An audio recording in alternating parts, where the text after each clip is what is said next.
Muchos de nosotros crecimos con ese concepto, pues nos bautizaron de niños o fuimos voluntariamente a bautizarnos estando adultos.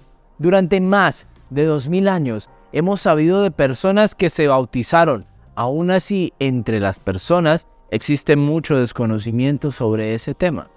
¿Cuántas veces me tengo que bautizar? ¿A qué edad tengo que hacerlo? Si ya me bauticé en el nombre de Jesús, ¿debo hacerlo nuevamente en el nombre de Yeshua?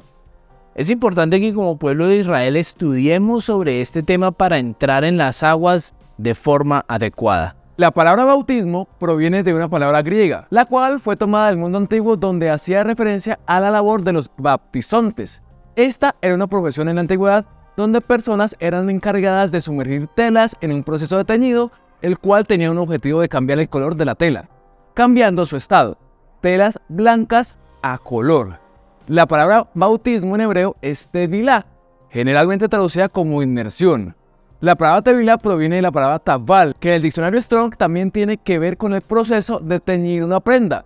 Uno de sus significados es teñir, sumergir, hundir, meter, mojar y zambullir. Esta palabra ha sido usada principalmente para expresar la inmersión en un estanque de aguas con la intención de lograr un cambio de estado en la persona, de impureza a pureza. Es un proceso en donde se cambia el estado, haciendo el símil del cambio de color en las telas. El teñido de las telas tiene un papel muy importante con respecto al bautismo, pues cuando se tiñe una prenda, está siendo renovada.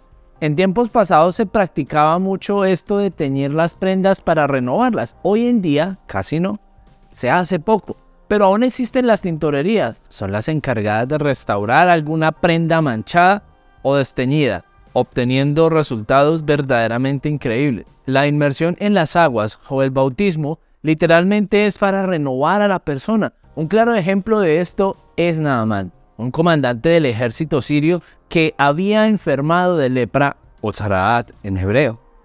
Esta enfermedad está fuertemente ligada al lashon hara o al hablar mal del prójimo. La cuestión es que luego de ser aconsejado por el profeta Eliseo, este se sumerge durante 7 veces en el río Jordán y es sanado de su lepra, quedando totalmente renovado. Y no solo su cuerpo quedó restaurado, sino que también su alma fue restaurado, pues él nunca ofreció sacrificio a otro Dios. El bautismo no empezó en los tiempos de Yeshua, sino que mucho tiempo atrás ya se hacían inmersiones en las aguas para diferentes propósitos, como para sanidad, como Naamán, pero también para otros casos más específicos. Para eso tenemos que ir a las escrituras. En el libro de Números nos dice que si una persona toca un cadáver, lo que debe hacer es una tevilá o una inmersión el tercer día después de tocarlo, y así será limpio el séptimo día. Además dice que si no hace la purificación en las aguas al tercer día, será cortado de su pueblo. Esto es el mandamiento de hacer tevilá de purificación cuando alguien muera y su cadáver sea tocado por un israelita. No es solo bañarse, es hacer tevilá, un debido proceso de purificación en las aguas. En el libro de Levítico dice que cuando una persona se haya recuperado de lepra, lo que tiene que hacer es traer unos animales para el sacrificio y luego purificarse en las aguas. También existe una inmersión antes de las fiestas. Antes de las fiestas es necesario purificar nuestros cuerpos y nuestras almas para presentarnos puros delante de Él. Es lo más lógico. Por ejemplo, cuando nos estamos preparando para una cita importante, lo que más procuramos es estar espléndidamente limpios para dar la mejor impresión. Con el Creador es lo mismo. Cuando nos vamos a presentar a sus citas, a sus convocaciones santas, lo que hacemos es purificarnos para estar espléndidamente limpios. Existe una inmersión demasiado importante, es la inmersión de los Kohanim o de los sacerdotes, una vez ungidos para ministrar al pueblo santo. Ellos debían pasar por las aguas delante de la asamblea del pueblo de Israel. Es decir, que el bautismo es un acto público ante el pueblo para testificar su purificación. Por esta razón es que Yeshua, una vez empezó su ministerio, buscó a un Cohen, a Johanán, para que lo sumergiera en las aguas y así poder empezar su ministerio. Mire que Yeshua buscó a Johanán, quien a su vez ya se encontraba en el río sumergiendo personas. Él lo buscó y su bautismo fue público ante las personas presentes. también estaba el cielo y la tierra como testigo, y el mundo espiritual. Y la santa voz se escuchó desde los cielos para ratificar el inicio de su ministerio. Juan el Bautista fue una persona reconocida por el hecho de bautizar a las multitudes.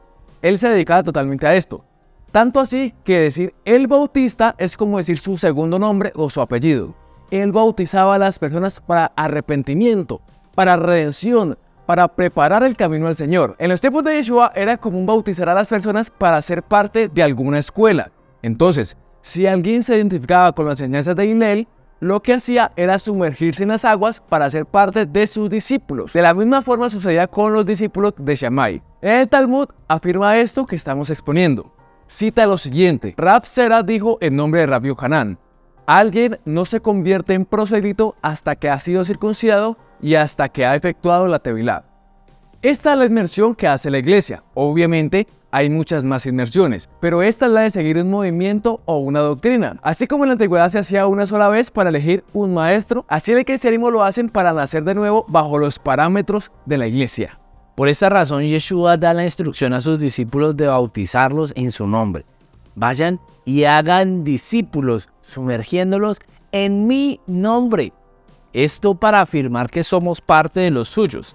Esto es considerado como el nuevo nacimiento, así como cuando el bebé está en el interior de su madre, en su líquido amniótico. Así nosotros somos sumergidos al interior de las aguas, naciendo de nuevo bajo la autoridad de Yeshua, el Elohim de Israel.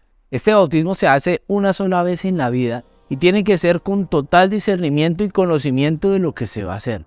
Porque dice el verso del libro de Marcos: el que crea y sea bautizado será salvo, pero el que no crea será condenado. Es decir, que no es solo entrar a las aguas por cumplirle a alguien o porque todos lo hacen. Tenemos que ser conscientes del por qué estamos entrando a las aguas. Es por esta razón que no es debido ejercer el bautismo a recién nacidos, aunque sus padres tengan la convicción y creencia. Esta decisión es propia del ser humano y tiene que ser efectuado una vez que tenga el conocimiento pleno de lo que hará. Fue Agustín de Hipona, obispo y doctor de la Iglesia Católica, quien propuso que las personas les fuera concedido el bautizo a los niños, pues las personas cuando llegaban al matrimonio católico, al preguntarles si estaban bautizados, respondían que no. Esto desde luego era un impedimento para continuar con el cumplimiento de los sacramentos católicos en su orden. Así que se decidió que se bautizaran los niños para que quedaran lavados del pecado original, y si llegaran a crecer, estos no se perderían en una eternidad sin redención. A esto el catolicismo le llaman la regeneración por la fe en el bautismo. Ahora, la pregunta es clara. Si me bauticé en el nombre de Jesús, ¿es necesario que me bautice de nuevo? La respuesta es un rotundo sí. Pues ya tenemos un completo conocimiento que el bautismo del retorno es para asignar un maestro en nuestra vida. Así que si decidimos seguir a Yeshua, es nuestro deber sumergirnos en su nombre. Es cuestión de empezar a conocer al Padre una sola vez y para siempre, tomando tu rol de hijo o de hija, para que tu ser sea renovado, restaurado y santificado para permanencia. Yeshua, la salvación de Israel, nos enseñó el camino. Es necesario, como sus escogidos, que lo caminemos. Tienes que buscar a alguien que crea, que enseñe sobre la Torá y sobre Mashiach Yeshua para que te sumerja en las aguas. Tú solo no lo puedes hacer, ni siquiera Yeshua mismo lo hizo. Él buscó a Yohanan para que lo sumergiera. Te recomendamos que te unas al grupo de Telegram de EMC Shalom Internacional para que puedas conectarte con nosotros y podamos ayudarte a encontrar algún ministerio cerca de donde tú estás, y que puedas entrar en las aguas y retornar a Yeshua, nuestro Maestro. ¿Cuánto tiempo necesito esperar para entrar a las aguas? Realmente la Escritura no lo especifica, solamente da a entender que se debe hacer cuando se tenga la claridad y la convicción verdadera de hacerlo. Algunas personas lo hicieron inmediatamente después de entender el mensaje de la redención de Yeshua, como fue el caso del eunuco etíope y Felipe. ¿El bautismo debe hacerse en el nombre de la Trinidad? En las cartas de los seguidores de Yeshua no encontramos nunca la fórmula de Mateo 28:19. No encontramos a los discípulos orando y pidiendo en el nombre del Padre, del Hijo y del Espíritu Santo, ni haciendo referencia a la Trinidad en cualquier actividad que ellos efectuaban para el Elohim de Israel. Lo que sí encontramos, y mucho, es que en todo lo que hacían, lo hacían en el nombre de Yeshua. La Tevilá nos retorna a nuestro Padre, a nuestra eternidad como pueblo. Nos limpia para presentarnos delante de Él con un alma limpia.